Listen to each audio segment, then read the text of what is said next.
तर मंडळी सर्वांना गुड मॉर्निंग. आत्ता वाजले सकाळचे 5:30 आणि माझी तयारी सुरू आहे मुलाच्या डब्यांसाठी. सर्वात अगोदर मी नेहमीप्रमाणे गव्हाचं पीठ मळून घेणार आहे आणि अर्ध्या तासासाठी झाकून ठेवणार आहे. बाहेर खूप छान पाऊस पडत होता आणि तुम्ही पाहू शकता आमच्या अंगणात खूप छान फुलांची झाडं आहेत आणि सदाफुलीच्या फुलांचा छान सडा पडला होता आणि बाहेर प्राजक्ताच्या फुलांचं झाड आहे. तर काही बायका प्राजक्ताचे सुंदर फुलं वेचून घेत होत्या. आता मी ते गव्हाचं पीठ घेतलं 1 वाटी आणि त्यात छोटी वाटी रवा घातला आहे आणि भरपूर असं तूप घातलं आहे आणि 1 वाटी गूळही मी अगोदरच वितळून घेतला होता. ते ह्यात घालून घेणार आहे मी आणि छान मळून पीठ घेणार आहे. ह्या पिठाचे मी छोट्या छोट्या पोळ्या बनवणार आहे, गोड पोळे मुलांना देण्यासाठी, जसं की दशम्या आपण बनवतो त्या पद्धतीने. आणि हे पीठ मी थोडंसं घट्टसरच मळणार आहे, तुम्ही पाहू शकता ह्याप्रमाणे.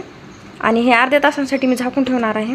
आणि आज मी मुलांना मेथीची भाजी देणार आहे, म्हणजेच मेथीच्या भाजीचा ठेसा बनवून देणार आहे. त्यासाठी मी स्वच्छ धुतलेली भाजी छान चिरून घेतली बारीक ह्या प्रकारे आणि बारीक केलेला हिरवी मिरची, लसूण आणि टोमॅटो छान परतून घेतला आहे तेलात आणि लगेच मेथीची भाजी घालून घेतली. ही छान परतून घेणार आहे मी. भाजी छान शिजल्यानंतर थोडासा शेंगदाण्याचा कूट घालून तोही मी छान परतून घेतला आहे.